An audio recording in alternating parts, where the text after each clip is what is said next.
As flame rises, so does it fade. Such is the way of things. Light and dark. Neither can fade while the other survives.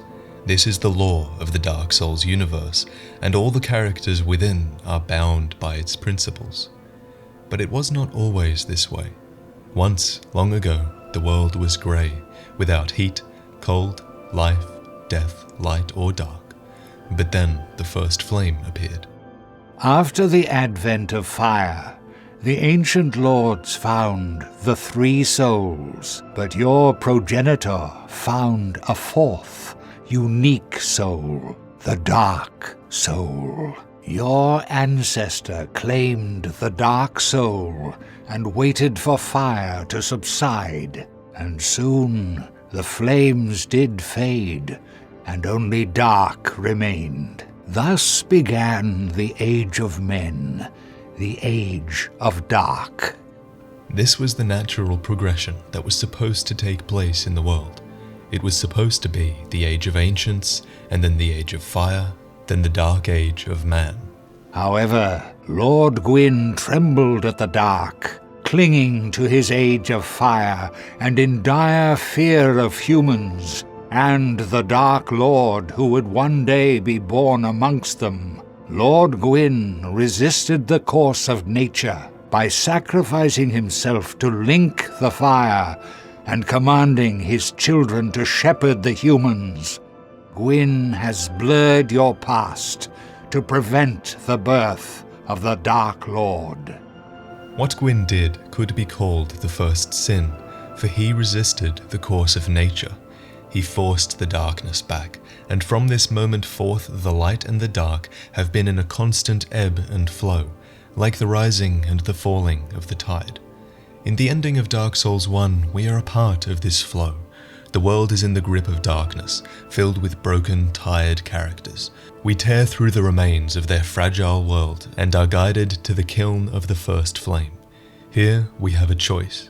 We can do the same thing Gwyn did and bolster the power of the flame with our own soul, or we can turn our back on the dying light and let darkness grip the world. Before Dark Souls 2, we thought that these endings were polar opposites, but we were wrong.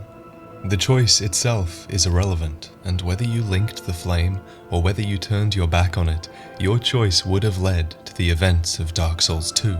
It would have led to the kingdom of Drangleic, where our character exists. Drangleic was once a proud kingdom of light, but it has fallen into darkness and decay like the countless kingdoms before it.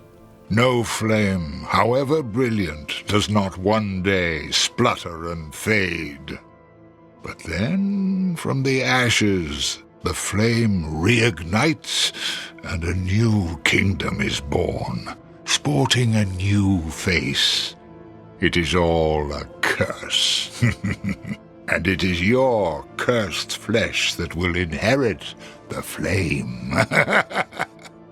In the ending of Dark Souls 2, we once again arrive at the kiln to either link the fire or let the world fade into darkness. Once the fire is linked, souls will flourish anew, and all of this will play out again. It is your choice to embrace or renounce this. The Emerald Herald pushes us to link the fire, for she wishes to be free of the curse. It reminds me of Anastasia from Dark Souls 1, a firekeeper who also wished for us to link the fire. Framt has told me of you, that you have agreed to link the fire. I thank you sincerely. Finally, the curse of the undead will be lifted, and I can die human. To link the fire is to become free of the curse of the undead, and if linking the fire frees us of the curse, then it does follow that the initial linking of the fire, the thing that started all of this, is related to the curse. Aldia says as much, after all. Once the Lord of Light banished dark and all that stand from humanity, and men assumed a fleeting form. These are the roots of our world. What Aldia is saying is that when Gwyn linked the fire and banished dark, man became much less. He says that man assumed a fleeting form. Fleeting means temporary, so I take this to mean that Gwyn reduced mankind's existence in some way. But what exactly? Did he make them mortal?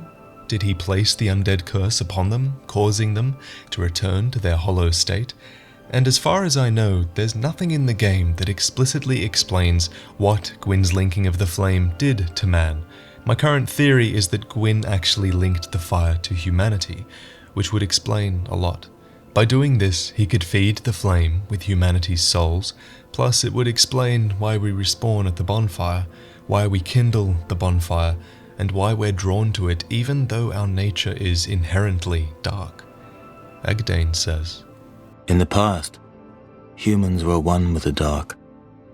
and we are one with it no longer. Men are props in state of life, and no matter how tender, how explicit, the lie will remain a lie. Men became something to be used. You can hear the fury in his voice when he says this, because Aldia realizes that men were supposed to inherit the world, but they can't, because the world seems stuck in a cycle of light and dark.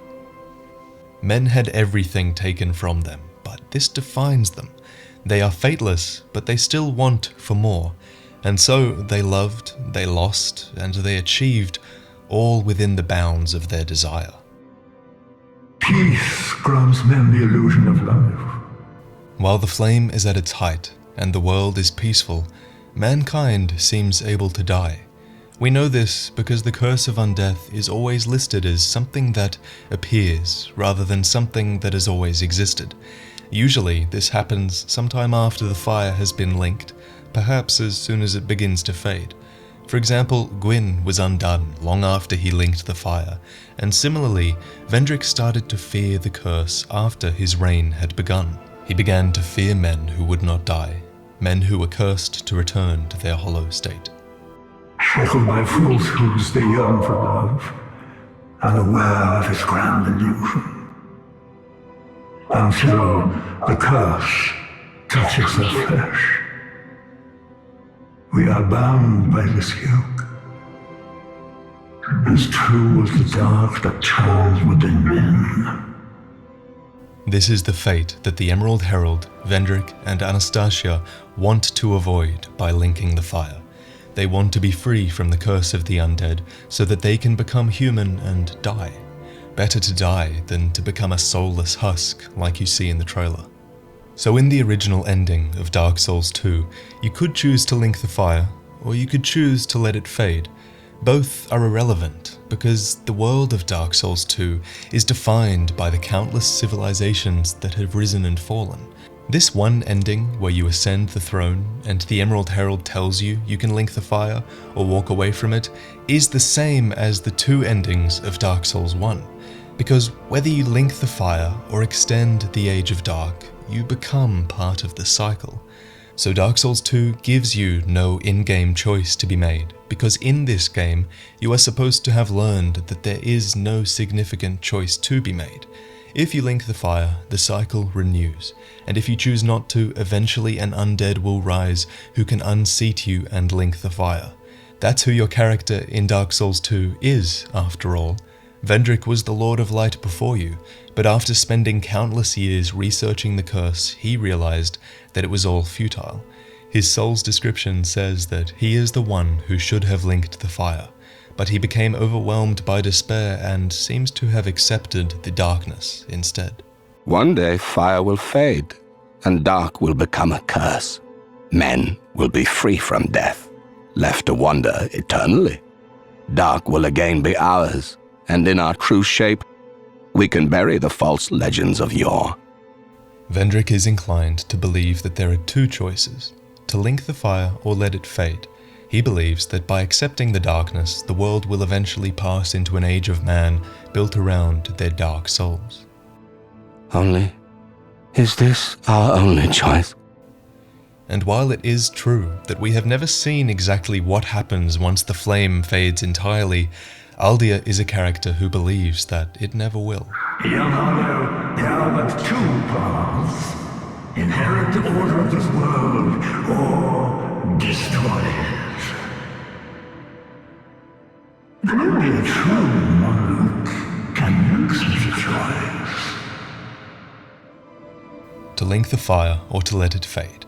These aren't two choices, they're one. This is what Aldia calls inheriting the order of the world. It's the order Gwyn began long ago when he linked the flame, forcing the darkness and the light into a constant ebb and flow, a cycle that would repeat itself throughout the centuries. But Aldia tells us of a second choice, not to inherit the order of the world, but to destroy the cycle entirely. And this is exactly the ending Dark Souls 2 needed, for we are the one undead in history who is able to ignore the hollowing effects of the curse. And in my previous video on this topic, I told you about the effects of gathering the 3 crowns from the DLC.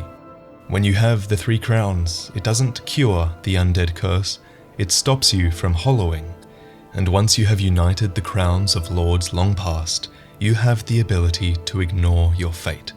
You can now exist outside of the cycle, for while every other undead is immortal, you are the only one who will never be broken by the curse, and you are the one who will never hollow. Many monarchs have come and gone. One drowned in poison, another succumbed to flame. Still another slumbers in the realm of earth. Not one of them stood here as you do now. You, conqueror of adversities. Give us your answer. Throughout the entire game, we've been told that we do what we do without really knowing why. But that is exactly what it means to be man. It's exactly what is required of you in the end. For there is no path, and we are the one undead who can forge forward, forging a new path and bringing us into a new age. Not an age of ancients which passed naturally, not an age of fire which Gwyn failed to implement, nor an age of dark which Nishandra perished by. We are the true monarch, who cannot perish, who cannot hollow, and we seek to break free of the cycle, to march forward bravely into an uncertain future.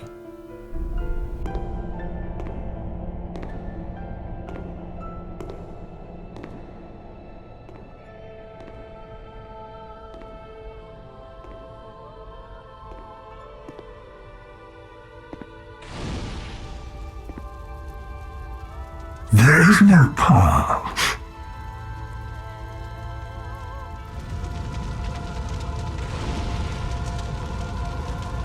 Beyond the scope of light, beyond the reach of dark.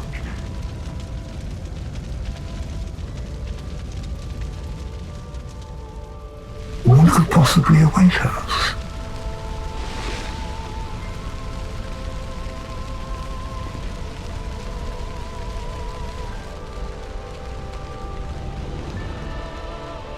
And yet we seek it insatiably. Such is our fate.